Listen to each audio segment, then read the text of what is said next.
Един малък периметър от игрището Ибрахим Агай. Прозорлив пас към Стойко Сакалиев. Сакалиев, да видим какво ще стори Сакалиев, и ето го отговорът на ЦСКА след пропуска на Мартин Камбуров. Да стреля от статично положение. Хубаво изпълнение на Христоянев. Метър не му достигна до целта. И принуждават Локомотив Пловдив да се прегрупира изцяло в защита. Муджири, удар на Муджири. Топката среща тялото на защитник. Нов снаряд.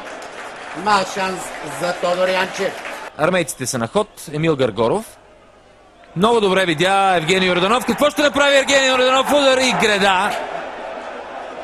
Чудесна бърза атака на ЦСКА. Скоро ми се струва, че главният съдия прояви мекушавост тук в случая. Удар, греда. Гредата помага на ЦСКА в тази 40-та минута на матча. Хубаво е, че няма контузии до тук, макар че видяхме достатъчно остри единоборства. Муджири бе човека, озовал се на стрелкова позиция и отново аплодисментите са за Стоян Колев. От 10 минути остават до края на редовните 90. Малък ъгъл.